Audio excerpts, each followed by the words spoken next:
All right, let's take a look at the event spreadsheet that I mentioned. The event spreadsheet is something that I created a few years ago to help track and understand the value of individual conferences. Now, here's the thing. Every conference that you go to is generally going to be a crapshoot at the beginning. You don't necessarily know, especially with new events, whether it is going to be an event that has an audience that's receptive for your technology or for what you're talking about. So a lot of times it's about picking ones that you think have a high probability and then evaluating whether you should attend in the future or speak at the future or maybe even sponsor. And so part of that is collecting some data and some information. Again, metrics. Who doesn't love metrics? We love metrics here. And so let's look into what I would suggest. So this is the spreadsheet that I created. You'll notice that there are 4 conferences filled in. These are actual conferences that I have attended in the past with actual real numbers on certain activities and things that we did. And I will fill in a 5th column here with details from FOSDEM, which I just attended, and you can compare and contrast how this works and whether this is for you. This is not the end-all be-all, and you can certainly make adjustments to it, but let me show you how I went about doing this. So first of all, you'll see that I have kind of broken down all of the key things that I value or look for at a conference. Each one of the rows here needs to be filled out, but it has something that's a little bit of nuance. So I'm going to walk through each of these rows and we'll talk about it. So first one is non-local attendees. There are 2 types of attendees that you'll have for a conference, maybe 3, but one is local versus non-local. So I live here in Raleigh. All Things Open is in Raleigh. The cost for me to go to All Things Open is negligible. So I'm a local person. So if I'm going to evaluate All Things Open here, then I am going to, not count me as for travel costs and some other things that we're going to track later on. So looking at the non-local attendees is important. You might also break these into international versus non-international. So if you're coming from a different country, a lot of times the costs are going to be higher for a variety of reasons. So figure out who's coming. Make sure you know that. It's an obvious one. Now, I estimate the cost for each in-country employee about $1,200 for travel, and it can vary. So you can adjust that as you see fit. And then international, I go about $2,500. So if I'm going to attend a conference overseas, I'm going to estimate that travel costs are going to be higher. Maybe my plane ticket is going to be $400 for domestic or $500 for domestic. It might be $1,200 or $1,500 for an international. So that's going to adjust those costs. Plus hotel might be a little different. I might need an extra day or 2. So again, take the travel costs. Rule of thumb, you don't need accuracy at this point. You just need ballpark, especially when you're talking about growing and you're not going to necessarily know all the costs up front. Now, you may or may not sponsor a conference. Conference sponsorships can vary. It can be a couple of $1,000s to tens of thousands of dollars to hundreds or even millions of dollars. Yes, there are some big events out there that have $1 million sponsorships. I have not done one, so I cannot speak from personal experience. I've never had that kind of budget for this. But as we think about this, we want to track those because there is a certain expectation that if you're going to spend $30,000, you're going to get something more out of that. And so that is a critical thing that you're going to need to look at. Now, don't forget about the swag costs. Whatever you're giving away at the booth or during sessions or leaving on sticker tables, you want to calculate that as part of the cost as well. So you're going to want to put that in. Now, a thing about swag that you're going to want to take a look at is swag is generally purchased, but you'll have leftovers. So one swag purchase might actually last or spread across 5 or 6 conferences. So keep that in mind. You're going to want to keep track of, hey, I bought $5,000 worth of swag, but I only used, half of it. So that means really the next conference I'll have $2,500 worth of swag for. So how you break that up is going to be important and critical for you. Make sure you think about it, right? Very, very important things. Now, the next thing on my list is prep time, okay? And so prep time is the amount of time that it takes to build your conference talks or prepare for the conference. It's what are you taking away from other activities that you would normally do? Not everyone is dedicated towards events, okay? A lot of people, especially in my experience, they might be engineers. They might have a day job and they're going to go talk at a conference. That's awesome. We want to encourage that. We want people to go out there and represent the company. But at the same time, it's naive to think that that cost is free. Oftentimes you might see someone take a week to prepare for a conference or a few days to prepare for a conference.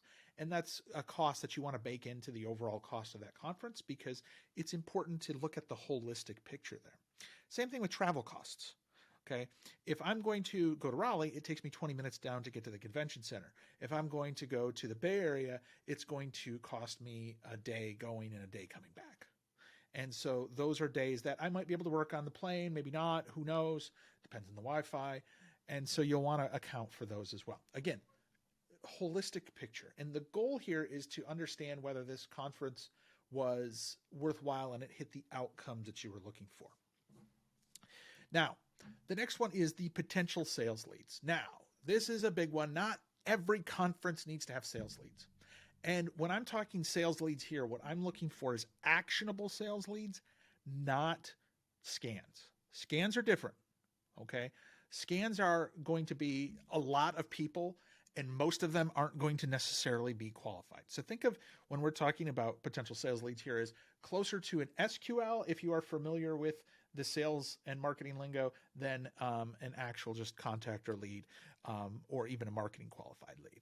These are people who you had a conversation with and pass along because there is a strong indication that they are interested in what you want to sell or what product you have. Now, again, not all conferences need sales leads. A lot of conferences I go to, I just happen to collect a sales lead because somebody says, ooh, that sounds really interesting. I want to talk to them.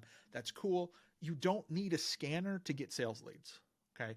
Everyone in DevRel, everyone who's attending, especially speakers, if there is someone they're talking to, ask questions, comes up afterwards, and they're a potential sales lead, there's somebody that is interested in their product, their services, working deeper with them, that's a great sales lead. That's an outcome that you want. And a lot of times those ones are higher qualified and better for the company than those that are just scanned. So keep that in mind. So how many potential sales leads did you get? Okay. Now, the total attendance of the conference. Now, total attendance of a conference is important to look at. You are not going to reach 100% of the people at that conference unless you have a keynote. And even if it's a keynote, a lot of people skip those keynotes. So getting that total attendance, just understanding the number of people who are coming is important. You can also use that as part of a gauge for who stopped by the booth. You can subtract the amount of swag you gave away to see what percentage of the conference stopped by or you've talked to or reached out to. But you want to look at the in-person attendance versus the virtual attendance. Sometimes those are one in the same. That's okay. But when you have virtual, it's much different than when you have in person. So if you have an in-person conversation, that's wonderful. If they stop by the booth, you stop by the hall, you meet them in person. It's very different than those who are going to attend virtually. And what you want to look at is take those two numbers and start to break those down into the number of people that you're going to reach out to. So I look at this like breaking down into the talks that I have. So this first conference, Conference A, we had 3 talks at that conference. We had no keynotes. So we were not part of the keynotes in that particular conference. So 3 talks, and we only had about 50 people in attendance total across those 3 talks. That's not a very high number. Okay. So out of 600 people in total attendance, 300 virtual or in person, 50 people attended. And people get stuck on counting numbers. You just need to estimate here. We're looking for ballpark numbers. You can eyeball it. You can say, yeah, there are about 20 people, 20-ish, 25 people, that's cool. And that's what we're looking for here is just kind of some base estimate because the difference between 50 and 100, that's a pretty decent size chunk, but the difference between like 50 and 60, who cares, right? You want ballpark. And you want to look at the keynote attendance as well, because part of the reason that you're attending is to bring awareness to the company and to make people aware of what the company's doing, what sort of message you're trying to share, even if it is a technical conversation. Just having somebody who's there who talks a little bit about the company can yield great results. Then you want to talk about follow-up conversations. So every talk that you give, every conversation that you have the potential for a follow-up conversation, right? think of when you're giving a presentation and there are people who are coming up afterwards to ask you about it, saying, great job, that's awesome, we love that talk. Maybe social outreach, right? That's another good one. So you want to have those sort of activities articulated. All right. So the external social invasion, booth visitors, things like that. If there's partnership or overall outreach type of discussions that happen, those are important as well. And so try and estimate those. Okay. Some of them are easier to get than others, right? I mean, I know how many people I talk to at a conference, follow up, post session. But I don't necessarily know how many booth visitors I had unless I do scans. So keep that in mind. Now, I also try to, just do a ballpark kind of like, was the conversation engagement good or not? And what I mean by that is, if you're standing at the booth, you're talking to people afterwards, and they're really engaged with you, that's good. If they're just stopping by, oh, what do you do? Yeah, can I just have a pen? Can I have swag, whatever? You get conferences that are like that. And so that engagement level is important to, kind of come up with as again. And then ask the speakers, would they talk here again? And then overall, would you sponsor again? Those are, critical information and critical things. So I've come up with this magic formula here based on all that. And so you can see that there's the formulas at the top. It's, fairly complicated, but the idea is, what sort of reach and, what sort of, potential outcome do you have? So my magic reach number here is 517 and a half. That's the potential reach that I talk to or were able to engage with based on this. Okay. And based on that, I take the amount of money that we spent at that particular conference, and I can say that I had, $355 per eyeball that saw my company's information. And then I can say that my magic reach number, so the dollar per magic reach, was 85. All right. That's a really expensive conference. So conference A, where we're looking at, we sponsored it. It was expensive. There wasn't a lot of engagement. Maybe the audience wasn't as big as, we thought it would be. It just didn't work out for us. The cost per person seeing us was too high, right? At $330 or $55, that's an insane amount. It's really high. So, speaking there again, yeah, sure. Why not? But in terms of like the overall cost of that particular conference, not worth it. Typically, I'm looking at things under like $30 an eyeball, $40 an eyeball. The lower the better. But that's just a rough rule of thumb. Okay, it's definitely something to keep an eye out on.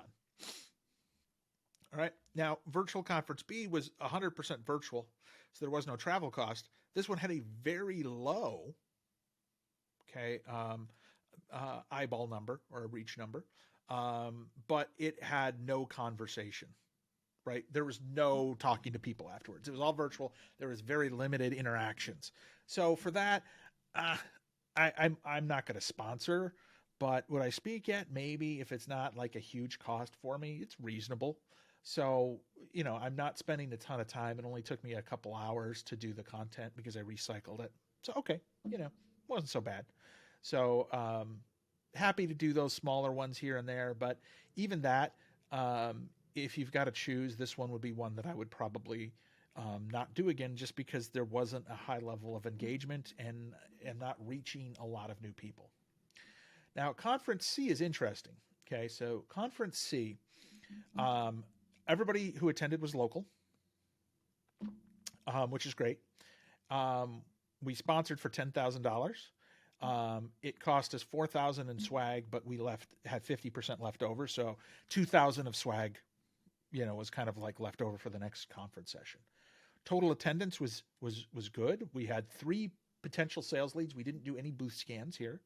3 people came up and said, ooh, we really want to talk to you about whatever. And I was able to pass them along to sales.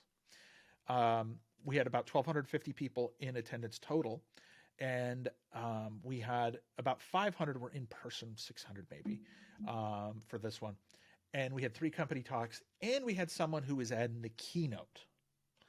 Okay, so for that, we had 100 people attend our 3 talks, so about 33 each, which, okay, that's reasonable for us. And then our keynote attendance was about 300. Now you'll notice that is a little less than maybe half, or a little more than half of what was totally there, because not everyone attends the keynotes, especially on second days and stuff. We had 15 follow-up conversations based on our talks. So 15 people came along and talked to us after because they were engaged. They felt that the talks were good. They felt that they hit something. They wanted more information. They wanted to detail that. We had over 150 people at the booth just stop by, talk to us. We had above average conversations with them, which is a key thing. And then we had 10 people, post social about our talks, about our stuff. Outside of that, which is actually pretty good engagement for that. And then we had 4 partnership discussions with various companies at this particular conference. So we would definitely speak again, and yes, we'd sponsor again. And our reach number that we estimated was about 1,000 people that we got, reach for. My magic number, my magic awareness number, so that's quite high. It's double what the first one was. But the cost was substantially lower. So it cost us $26 per eyeball, or $13 per reach number, if you will. So for this, I'm able to say that is definitely a conference that I would do again next year. It got good engagement. And next year when I go, I can compare year over year whether it gets better or worse, and then make the call whether I want to continue doing that sponsorship or not. All right. Now, the last one here is an interesting one, because this one actually has a very high eyeball number. Okay. Lot of, or dollar amount per eyeball. There was a lot of cost here, a lot of travel cost, a lot of prep time cost, a lot of leftover swag. So we spent money on swag for this one as well. And there wasn't a lot of people in attendance. Okay. And so for this one, we had great conversations with those people, but you're talking about maybe 130 people in attendance. So when you're looking at a cost of, $40,000, right? Would you say that it's worth $40,000 to speak to 130 people? And most of the time you would, just in the numbers, say no, but this is where the nuance comes in, is this actually was a conference that is in a very specific demographic that we needed to grow our awareness. And this was with a group of people who are very well established. So it was a very small core group of people, but being a sponsor and participating in this is almost the cost of doing business within this community. So even though this has a very high number, we felt that this one was incredibly important and a requirement for just entry into that community space. So again, Conference A, not going to do again. Conference B, take it or leave it. Conference C, yes, it hit the numbers. It looks good. We love it. Conference D, the numbers don't justify staying, but the business strategy does. Okay. Now, let's go ahead and let's do the numbers for FOSDEM. Okay, that FOSDEM this year. So there was 2 people here, and I'm going to estimate that the costs were about $2,500 a person, because Avi and I both flew from the United States. So that's $5,000. We did not sponsor, so there wasn't that. We spent about $150 on swag. We bought stickers. Okay, so not really that much. Prep time wise, there was some prep time for both of us. So travel wise, we both lost a day. So on either side, so that's 32 hours. And so if we do, 32 hours for that, and then I did 3 sessions. So 3 sessions, let's say maybe I did 4 hours per session. So that's 12. So we've got, so let's see. So we've got 36 hours of travel plus, we'll just round it up to 50 hours total here. So we probably spent, $3,750. Again, ballpark number. You can pick $75. You can pick $100 an hour, whatever. oh, I'm expensive. So let's just do this. Yeah, we'll just say I'm expensive. So we'll put 5,000 there. All right. So leftover swag, I'm just going to say 0 because, stickers. In terms of sales leads, potential sales leads out of this. Now, having conversations with folks, there were a lot of people who didn't know who Scarf was. Okay. And so we probably had 12 really good conversations across those two conferences that we attended, State of OpenCon and FOSDEM, that are evaluating us for potentially using Scarf in the future. That's awesome. Okay. Now, total in attendance, it's a little difficult, okay, to calculate the combination of both FOSDEM and the State of All Things Open. And I'm going to lump these two together.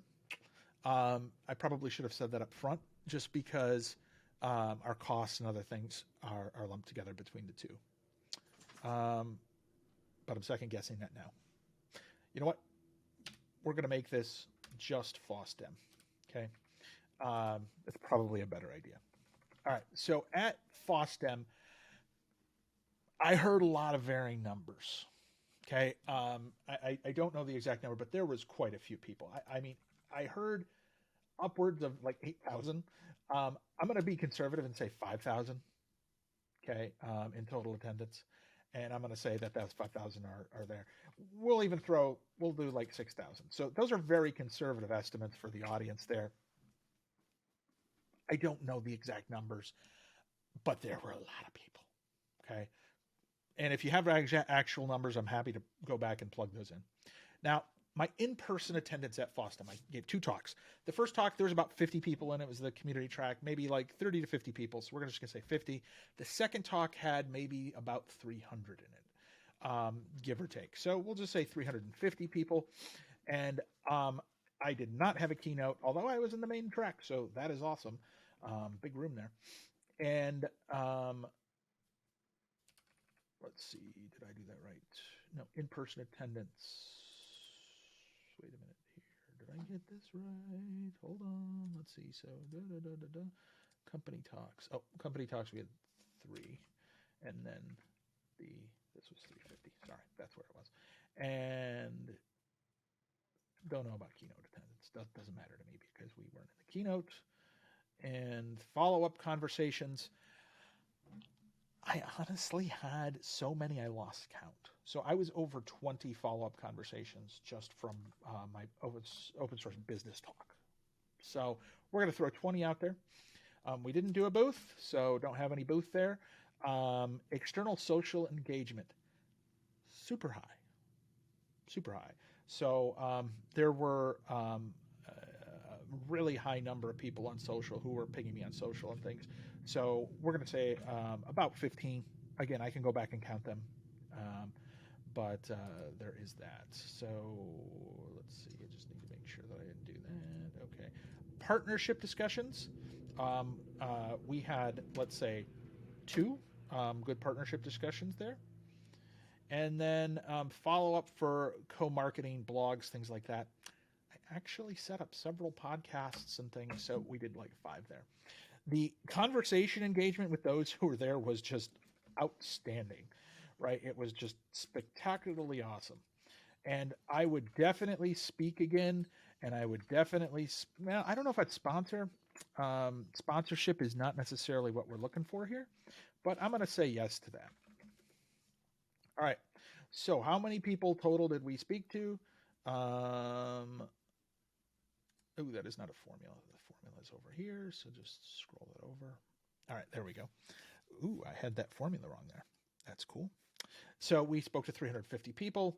Now let's do the outreach number. So we actually had the potential awareness for 65, 69, which is pretty high. And then if we come over here, we see that my magic reach number was $1.55, but I only had $29 per eyeball. Now, you might say like, well, yeah, there's 6,000 people who were in attendance. Not all of them attended. So is that a reasonable eyeball number? or reach number because you see the 6,500. Keep in mind that the social reach is also calculated in here as well as the amount of people who potentially came back after the fact and saw, the recorded videos and stuff like that. So there was quite a bit. So in this case, remember how I said that I really want it to be under like $30, $40. This one did come in, and definitely under the reach number, it was cost effective for us. So the fact that we didn't spend a lot of money and we got some really great outcomes, that shows me that that's a conference that I would attend again, and this is one that I would find valuable. So anyway, so that is the sheet. Happy to share it with people, give people some ideas. But this sort of mentality or methodology of going through this is important so you can see and evaluate effectively what is working and what isn't.